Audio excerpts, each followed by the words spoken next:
Member. Thank you, Chair, and thank you to my colleague for letting me ask a few questions for a follow-up to the Minister.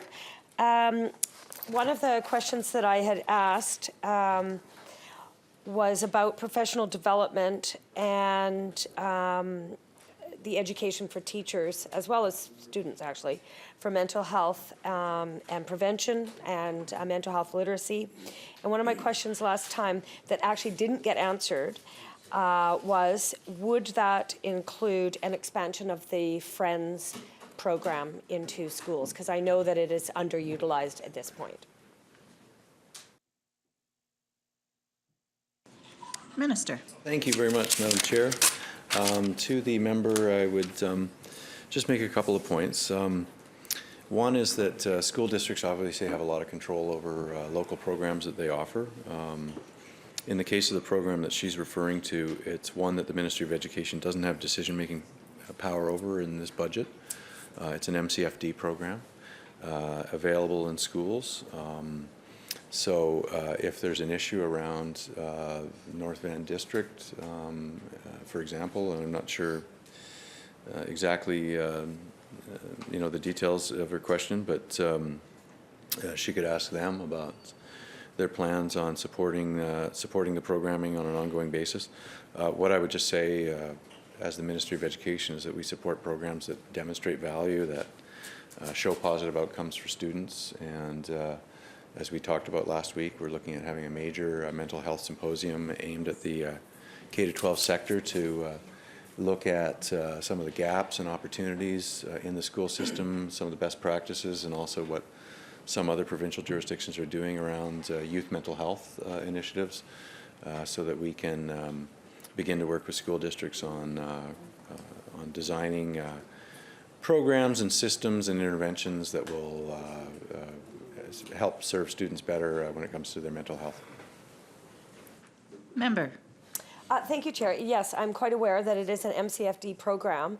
However, the ability to bring it into school districts is from the school district perspective, and also the school districts have to pay for release for training for teachers to be able to provide the education for this program. My point being is it's already been designated a successful evidence-based program that teachers in the classroom can give skills on resiliency training, anti-anxiety training, which obviously leads to a decrease in their possibility of advancing onto depression. But this is all given to an entire class, so it doesn't single out individual students, and it has been deemed to be quite successful. The reason why I'm asking as well is because when I was on the government side, I was one of the strongest advocates for the Friends program because we knew it worked. But the barriers came not from MCFD, the barriers came from the schools because they didn't know about it. So when I would talk to teachers, I would say, you have this program, why aren't you using it? And they go, oh, I don't know about it. So my question is to the ministry, from the ministry's perspective, have they included in their mental health plan to include and at least educate teachers that this program is available, all ready to go? Sorry. Minister. Thank you, Madam Chair. To the member, maybe go back to the previous question before I answer this one. We do, as the Ministry of Education, give recommendations and options to school districts around mental health programming. The program she's referring to would be one of those options. We do let school districts choose at the end of the day how they allocate teacher time or lesson planning in their districts. So there's lots of government sources of the options that we provided, government-sponsored programs. There's lots of nonprofit programs that deal with social and emotional challenges, learning, anxiety, depression, those kinds of things. The role of social media is also one of the areas of focus and interest these days from school districts. So they make the choices, just to be clear.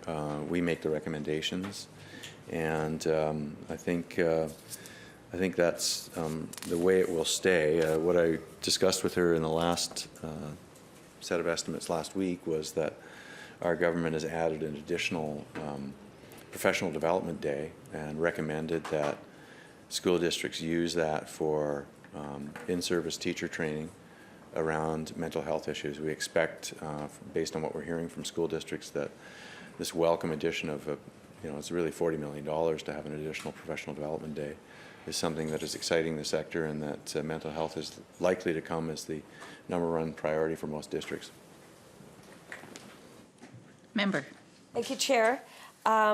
Yes, and I would hope that, and I'm glad to hear the Minister say that the Friends program would be mentioned as an option, because, as I said, it's ready to go and it hits the kids when they're little and gives them the skills when they get older, when the stresses start to come, and that gives them the ability to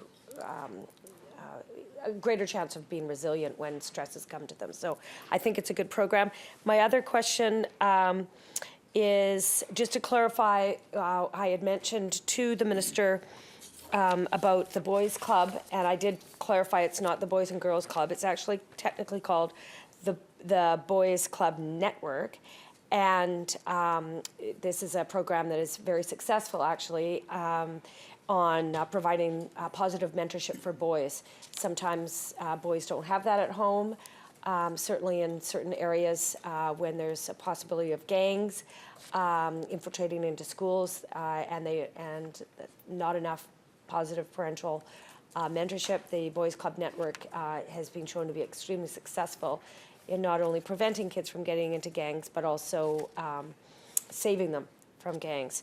But it's not just gangs per se. It's any kind of positive male mentorship for the boys, and it goes across socio-demographics. So everywhere from West Van to North Van, as well as Vancouver, Surrey, and other spots. So the answer that I got from the Minister was, and I quote, to be clear, the Boys Club, just to be clear, is an organization that is supported by the Ministry.